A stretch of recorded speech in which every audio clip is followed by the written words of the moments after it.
Vamos a conversar con nuestros distinguidos invitados para el análisis de esta coyuntura. En un breve intermedio regresamos con ellos. Bien, amigos, luego del breve intermedio estamos ya en vivo vía Zoom con el doctor Luis Herrera Romero y el doctor Mario Amoretti Pachas para conversar sobre la coyuntura política nacional. Buenos días a ambos y muchísimas gracias por estar con Entérate con Leslie. Doctor Mario Amoretti, el gobierno del señor Castillo está plagado de muchos comportamientos delictivos. Se han iniciado un sinnúmero de investigaciones con relación al señor Pedro Castillo, el tema del plagio, sus funcionarios. Acaba de ser censurada la ministra de Trabajo, que también estaba sindicada como plagio de tesis.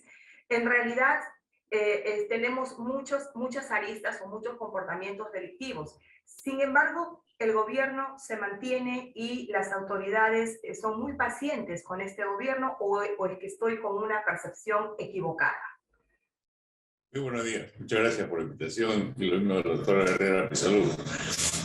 Mira, estamos nosotros frente a una situación nunca vista, sobre todo en pocos meses de un gobierno, denuncias múltiples cada semana de hechos delictivos cometidos por ministros, por funcionarios, en fin, nos lleva a actos de una organización criminal.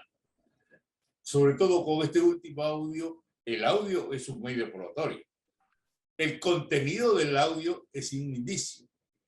Ya este audio, tengo entendido que ya fue entregado a la fiscalía, de tal manera que llevó un ofrecimiento de un medio probatorio. Esto, viéndolo desde el punto de vista procesal penal. Y llegado el momento, va a tener que convocarse a los que figuran como intervinientes en este audio, es decir, Pacheco y Villaverde, a fin de que reconozcan su voz. No estando presente el Bruno Pacheco, pues se va a una pericia para establecer si corresponde o no su voz. Esta situación nos lleva a lo siguiente, de que antes de se instalara el gobierno de Castillo, ya estaban planificando y distribuyéndose ministerios, direcciones, donde podrían obtener mayores beneficios económicos, en el Ministerio de Transporte, en el Ministerio de Salud, en el Ministerio de Vivienda, que son los tres ministerios que tienen mayor presupuesto. Esto es bastante preocupante y lamentable e indignante hasta cierto punto, porque vemos que antes de tomar posesión del cargo ya estaban haciéndose la distribución. Y es más, y esto es que merece una severa investigación, puesto que un día antes o 2 días antes de que se fuera juramentado Castillo, tiene una reunión con Sagasti para los efectos de llevar adelante que se eliminen los requisitos básicos para que una persona asuma la Secretaría General, como en este caso Bruno Pacheco. 15 años de experiencia, un título universitario, es decir, todo esto fue dejado de lado. Sagasti dice, no hubo ningún acuerdo, ninguna conversación particular. La pregunta es, ¿y por qué usted derogó antes de que asumiera el gobierno Castillo? ¿Por qué no lo hizo antes en su gobierno? Si usted no estaba de acuerdo con estos requisitos, ¿por qué no lo hizo cuando asumió su mandato? Y usted sí nombró a personas que tenían la capacidad y la calidad de ejercer ese cargo. De tal manera que aquí nos encontramos nosotros frente a actos que revelan una organización criminal, porque hay intervienen más de 2 o 3, más de 3 personas para cometer hechos delictivos, y sobre todo hay una distribución de roles delictivos entre ellos. Tú vas a asumir la función, yo quiero este ministerio, yo quiero este viceministerio, en fin, es algo inaudito. Pero esto nos lleva a nosotros. Comenzó desde antes, ¿no? Ese es el tema, la repartija de poderes, de cargos, de asunción de otras competencias en el gobierno comenzó desde antes. Lo que pasa es que recién nosotros nos estamos enterando, ¿no? Pero, ese es el punto. Pero el tema que yo rescato de su intervención es que estamos en una inacción O sea, usted mismo lo ha dicho, esto es algo que no se ha visto antes, ¿no? Con el señor Merino, todo un tema, ¿no?, de desenlaces. Con el señor Sagasti, una cuestión de escándalos, pero hasta ahí llegó, ¿no? Con el señor Vizcarra, un montón de situaciones, peleas tras peleas, que terminaron cerrando el Congreso y también vacado el señor Vizcarra. Y tenemos un gobierno que está que se defiende como puede, a pesar de que tiene evidencias, doctor Mario Moretti, hechos evidentes de comportamientos delictivos y no se hace absolutamente nada. Una investigación que dice, bueno, ya fue entregado a la Fiscalía, tiene su proceso, su procedimiento, eso se va a cumplir. Pero la parte política sigue siendo un quiste y cada vez se vuelve un tumor, ¿no?, para la sociedad. Doctor Luis Herrera Romero, en el análisis político, el Congreso de la República censuró a la ministra de Trabajo, Betsy Chávez, como consecuencia de una incompatibilidad en el ejercicio de función. Un ministro, cuando es censurado, es porque no tiene la idoneidad para ejercer el cargo, ¿no? Ese es el mensaje que se da con una censura. Se ha presentado otra moción de interpelación para el señor Aníbal Torres. Entonces, ¿qué opinión le merece este contexto político? Porque el Congreso de la República viene ejerciendo el control parlamentario político, pero las cosas no cambian, ahí se quedan. Bueno, en primer lugar, saludos, doctora, gracias por la invitación. Saludos al doctor Moretti, nuestro paz decano, y al público oyente. Bueno, en el contexto que plantea y lo que ha descrito el doctor Moretti y el tema de la censura a la ministra, lo que vemos es un contexto, una decisión y una voluntad política. Esa es una alianza política que ha habido para la votación, que tiene un objetivo. Entonces, lo que tenemos es un Congreso que se mueve en función a alianzas e intereses políticos, en este caso individuales. O sea, como no tenemos partidos que tengan, vamos a decir, una agenda política determinada en función a una forma de pensar el país, ¿no? Es decir, si es que lo quiero, pues, un país de economía de mercado, social, demócrata, o finalmente socialista, como lo queramos llamar. No tenemos organizaciones de este tipo, sino tenemos clanes familiares transformados en partidos políticos que tienen, pues, congresistas que han sido recabados, por decirlo de alguna manera, a lo largo de la campaña electoral para que postulen. Tenemos, pues, intereses individuales de los congresistas y finalmente, a mí, yo me quedo con un tuit, debo asumir que es de la cuenta oficial del señor Cerró, donde dice que la derecha tiene miedo de vacar al presidente Castillo porque simplemente no se quiere ir del Congreso. Y tomo parte de eso porque es verdad, pues, lo que está dando muestras el Congreso es que parte de estos congresistas no están haciendo control político. Simplemente están viendo cómo estiran las cosas, a pesar que el país se viene desangrando, porque simple y llanamente no quieren dejar la mensualidad, no quieren dejar las prebendas propias de estar en el cargo del que están, y esto es porque, como digo, han llegado única y exclusivamente con una agenda individual. Eso es lo que explica gran parte de por qué en estos momentos seguimos sufriendo un gobierno que, como ha descrito el doctor Moretti, nos presenta una nueva tipología de corrupción. No olvidemos que nosotros tenemos décadas de gobiernos que de una u otra manera han sido acusados y denunciados por corrupción. No por eso, no en vano tenemos el amargo haber de tener presidentes denunciados por corrupción en cada uno de los gobiernos que han pasado en los últimos 30 años. Entonces ahí tenemos marcos de modelos de corrupción organizados a nivel partidario, de repente a nivel familiar, de repente, ¿no?, en algún caso hasta a nivel de pareja presidencial, pero acá tenemos un tipo de corrupción, pues, ya del nivel, pues, más chato visto en nuestra historia, ¿no? O sea, aquí es este reflejo de nuestro Perú, ¿no? Invisibilizado por tantas décadas, que reacciona a través de un voto, pero que lamentablemente vota por alguien que representa lo peor de lo que es el manejo y la concepción de lo que es administrar la cosa pública. Y piensan que administrar la cosa pública es saquearla. Entonces ahí tenemos un serio problema. Tenemos un tipo de corrupción de lo peor y tenemos un modelo de control político de lo peor. Entonces, el resultado, estamos en un contexto terrible, nunca antes visto, y que realmente va a necesitar la fortaleza de los actores políticos que no necesariamente están representados en el Congreso. Claro, doctor Luis Herrera y doctor Mario Moretti, para ambos. Hay una cosa que a mí me llama mucho la atención y no sé, es mi perspectiva personal, pero también considero de que al haberla compartido con personas muy cercanas de mi entorno, están en la misma situación. No sé qué pasa con la ciudadanía en el Perú, no sé qué está pasando, doctor Mario Moretti y Luis Herrera.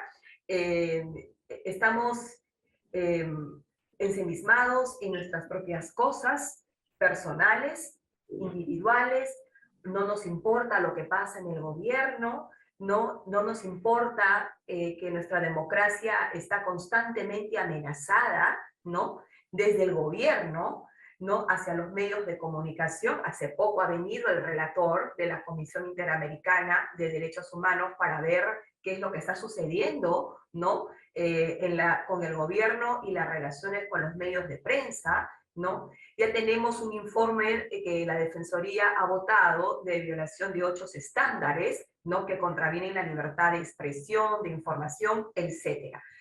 Y estamos en una ruta inerte, es decir, no veo, no oigo, no escucho, soy sordo o sorda, no sé qué pasa. Si me permiten, con todo respeto, esta percepción, pero cuando se dio la asunción de gobierno del señor Merino, vimos una explosión de ciudadanía en las calles, ¿no?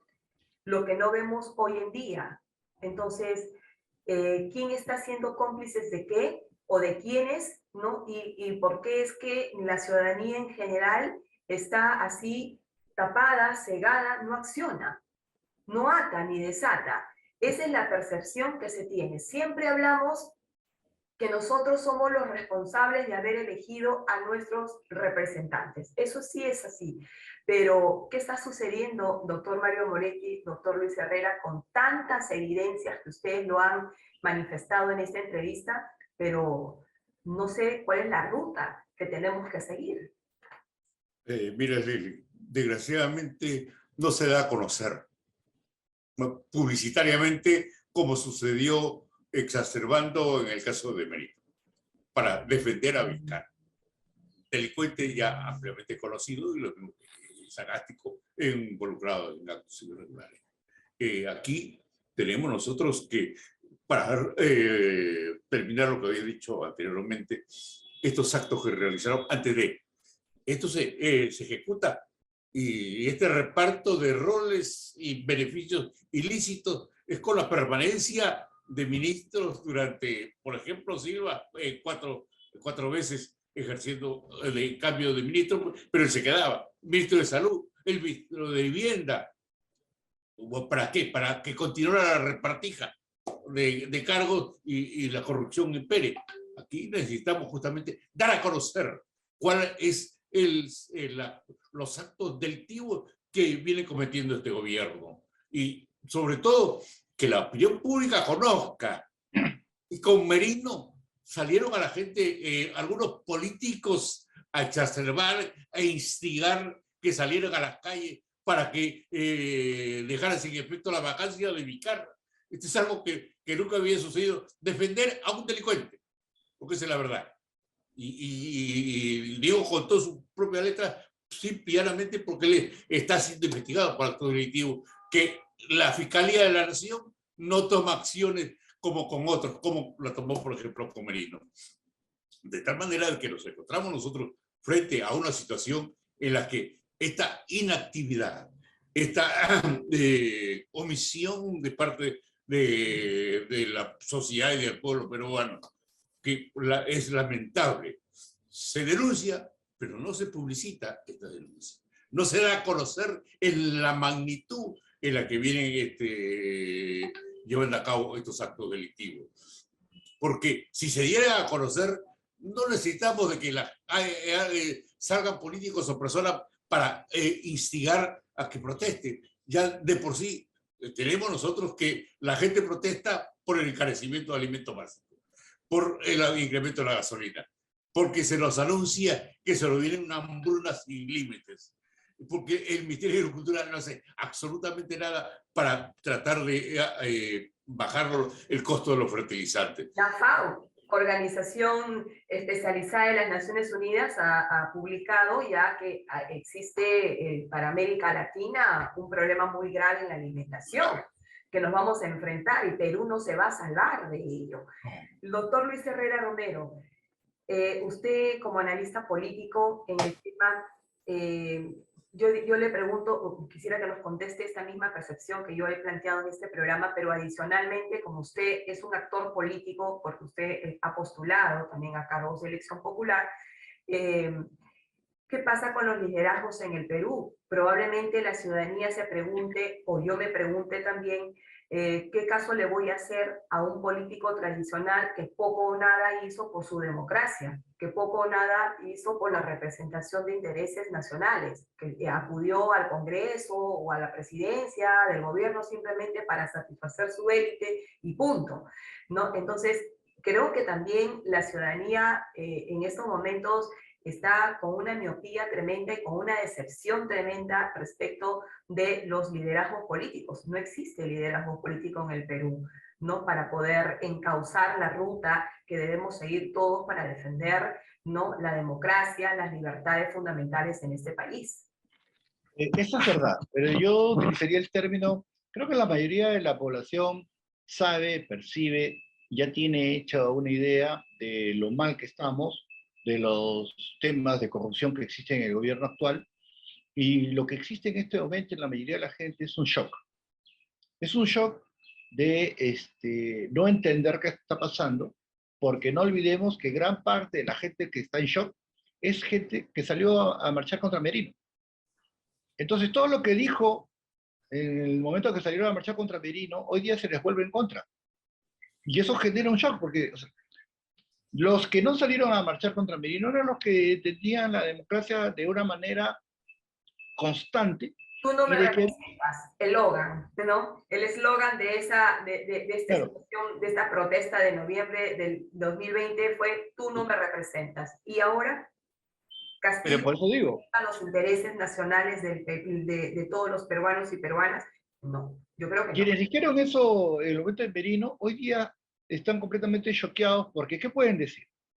Los que no salieron a marchar en la época de Merino es porque entendían la democracia de otra manera, de una manera principista simplemente, o estaban ocupados en el día a día. O sea, no es que no haya una participación política en estos momentos. No ha habido participación política en las últimas décadas, y eso es parte de todo el proceso de destrucción y de ensamblaje de los partidos políticos, que se fueron transformando de partidos políticos que generan una visión, un discurso, una manera de ver el país, por partidos políticos que, como digo, se construyen en función a clanes familiares, se construyen en función a, en este caso, a universidades que se transforman en partidos políticos, entonces, que no le han dado al país en los últimos 30 años ningún tipo de construcción de perfil de qué cosa es lo que se quiere de él. O sea, en las últimas 3, 4 elecciones siempre nos hemos acostumbrado a decir que finalmente la gente ha votado por el mal menor.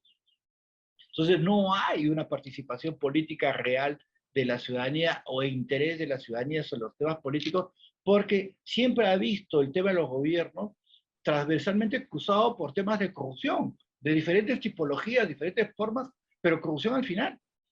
Entonces, hoy día, por eso, al llegar a este nivel tan chato de manejo de la cosa pública, unido a estos elementos de corrupción donde los cargos se rifan, se venden, entonces obviamente todo el mundo entra en shock, pero nadie participa, porque como usted bien ha indicado, aquí vamos a seguir a los que han estado cuestionados por corrupción en el gobierno pasado, hace 2 gobiernos, hace 3 gobiernos, y eso es verdad. O sea, yo participé en una marcha, en un momento dado llegué casi a estar a nivel del estrado, y cuando le ve la mirada y vi a los oradores, me sentí mal, porque dije, pero yo, o sea, a cada uno de los que estaban en ese estrado, tendría que decirle o indicar respecto a denuncias, a cuestionamientos. Entonces, claro, resulta claro, gracioso que se convoque a marchas, a protestas por parte de políticos tradicionales ¿no? Y de partidos tradicionales cuando en su momento no nos representaron, cuando en su momento hicieron poco o nada por la democracia. Es decir, hay un doble discurso, ¿no? Hay un Correcto. doble discurso y probablemente eso es lo que está calando en la ciudadanía, por eso es la miopía, el shock, la inercia con la que tenemos actualmente de no ir por la ruta. Si Pero tuviéramos... solamente para terminar, yo creo que este shock no va a ser permanente. O sea, yo creo que ya se están dando las condiciones y ya existen las Eso corrientes de espero, que no formación sea permanente. de los que normalmente no estaban en los temas políticos y han dejado pasar el tema, que ya hoy día se dan cuenta de que necesariamente, en esa frase conocida en la política, si nosotros hoy día no nos involucramos en política, siempre van a ser los peores los que nos van a gobernar. Yo creo que hoy día ya está pasando eso y ya están surgiendo nuevos liderazgos y está bien que surja. Quizás lo que habría que decirle a estas personas que aspiran a ser nuevos liderazgos es que no hay que quedarse solamente en la acción de convocar una marcha. Hay que comenzar a discutir y hay que comenzar a contar qué cosas vamos a hacer hoy como acciones inmediatas para salir de la crisis y cómo vamos a manejar el país, cómo pensamos manejar el país para los próximos 20 años cuando el Perú tenga 42 millones de habitantes. Y, no, y sobre todo trabajar, doctor Mario Moretti, trabajar el tema de de la participación política. El ciudadano, la ciudadana tiene que entender que nosotros tenemos derecho de participar en los asuntos políticos y públicos del Estado. Una de las formas de participación ciudadana es ir al tema de las protestas, que es el correlato de la libertad de expresión. Uno de los temas, pero no hay una cultura de representación, no hay ese respeto al ejercicio de participación ciudadana y participación política. Si lo tuviéramos madurado, trabajado, educado en la ciudadanía, estoy plenamente segura que no necesitaríamos de que alguien convoque por redes sociales o un político se pare con la intencionalidad de ganar sus réditos o votos y decir, nos encontramos en la Plaza San Martín. No, creo que las acciones serían de una manera diferente y saldrían a las calles a decirle al gobierno de turno, ¿sabes qué? Te vas, ¿no? Te vas porque fuiste desleal o no me representas en los intereses. Yo te elegí, pues yo te saco de aquí, ¿no? Entonces, es una forma de esto, desde la perspectiva democrática, decirlo en lenguaje tan sencillo. Doctor Mario Amoretti, usted ha sido exdecano del Colegio de Abogados de Lima. Hace poco entrevisté al nuevo decano del Colegio de Abogados de Lima y están reconstruyendo, ¿no?, el tema de la institucionalidad del gremio. El Colegio de Abogados de Lima es un importante gremio como para empezar con un actor, ¿no?, en este contexto que podría ayudar muchísimo para poder lograr la defensa de la democracia, del Estado de Derecho y no permitir que un gobierno nos lleve a esta crisis como la que estamos viviendo. Mira, justamente conversaba con los decanos y algunos directivos de lo siguiente. No solamente es reconstruir el colegio, recuperemos la institucionalidad, recuperemos la representatividad en la defensa de que siempre ha estado presente el Colegio de Abogados, sobre todo dentro del sistema jurídico. Les decía yo,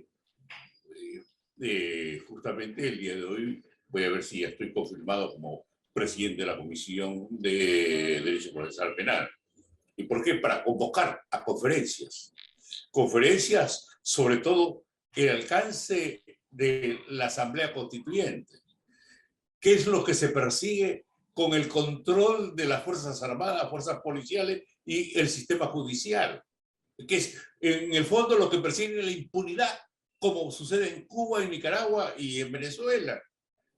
Pero que haga, que se convoque a personas o abogados de reconocida trayectoria en derecho constitucional, derecho penal, etcétera, a fin de que el Colegio de Abogados haga suyo.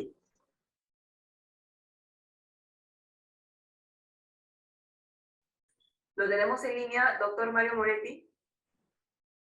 Bueno, mientras retomamos el diálogo con el doctor Mario Moretti, doctor Luis Herrera Romero, ¿usted no cree que el Colegio de Abogados de Lima, usted es abogado y pertenece al gremio, ¿no cree usted que el Colegio de Abogados de Lima tiene que emitir una moción institucional en la que se ponga en vigilia la defensa de la democracia, el Estado de Derecho y el sistema jurídico constitucional en el país?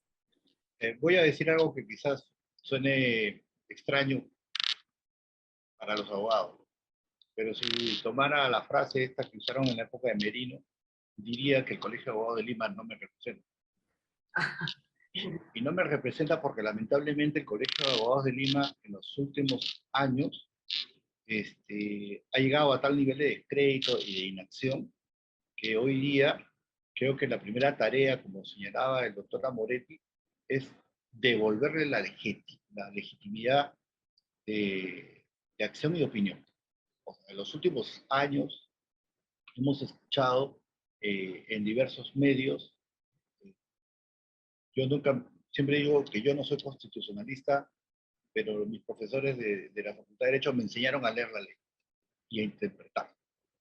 Pero aquí hemos escuchado, y es gran parte del problema que tenemos como sociedad, aquí hemos escuchado opiniones legales de todo tipo, a todo gusto y a toda medida.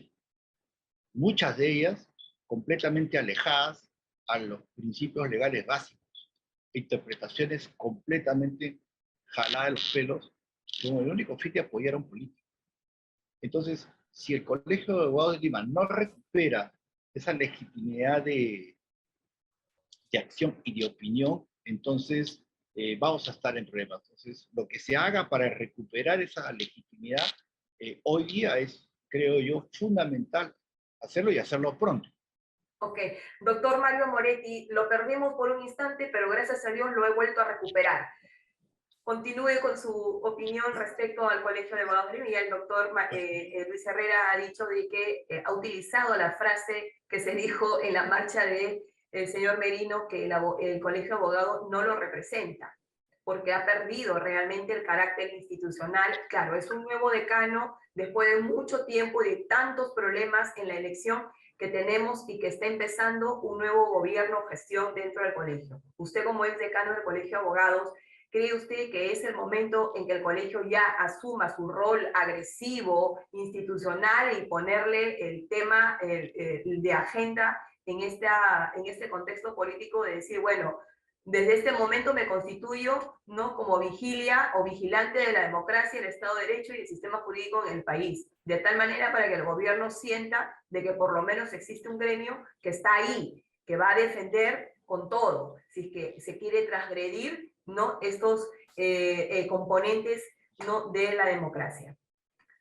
Yo considero de que este es el momento, y así he conversado yo con el decano y algunos directivos, de que el Colegio de Abogados recupere la representatividad en cuanto a lo jurídico que siempre ha tenido. Porque el Colegio de Abogados ha sido la institución que hacía pronunciamientos, pero con un sustento jurídico. Llamar a los más capacitados, a los abogados más capacitados, a los constitucionalistas, a los civilistas, o a los medioambientalistas, o a los penalistas, pero que conozcan verdaderamente, y el pronunciamiento o las conclusiones a que llegan a los especialistas, el Colegio de Abogados los haga suyo. Eso es lo que hacía yo cuando fui decano. Yo no hacía pronunciamiento porque a mí se me ocurría, yo recurría justamente a las personas más capacitadas, a los profesionales y abogados, y las convocatorias a conferencias, llenos completos, porque iban las personas que verdaderamente... Entonces, este es el momento. Este es el momento en que el Colegio de Abogados tiene que asumir su liderazgo. Y doctor, yo lo comprometo a usted, como ex decano del Colegio de Abogados, a que promueva, más que un pronunciamiento, ya las acciones, ¿no?, como en esta nueva gestión, porque necesitamos visibilizar lo que significa el Colegio de Abogados de Lima. El doctor Luis Herrera tiene razón, ¿no?, al decir que el colegio no lo representa, precisamente porque tiene tanta acumulación de situaciones que no han sido dables como gestión, no dentro del Colegio de Abogados. Pero usted es el ex decano y tiene una voz importante en el gremio, ¿no?, y ante la opinión pública. Se nos acaba el tiempo. Palabras finales, doctor Mario Moretti, 30 segundos. que hagamos causa común para que el pueblo salga a las calles y verdaderamente haga sentir la protesta de lo que venimos sufriendo. Muchísimas gracias, doctor Luis Herrera. 30 segundos, nos vamos. Intervengamos en política, no nos quedemos mirando qué está pasando. Muchísimas gracias a ambos por este completo análisis de la coyuntura política nacional. Ha sido realmente un honor conversar con ustedes después de algún tiempo, reencontrarnos en esta entrevista de análisis de coyuntura política, y los invitamos próximamente a un programa especial por el 5º aniversario de Entérate con Leslie. Ya estamos trabajando todo ello y próximamente anunciaremos en nuestras redes sociales los temas candentes que vamos a tratar como consecuencia del aniversario. Muchísimas gracias a ambos. Muy buenos días. Gracias. Y Hasta luego, doctor. aniversario.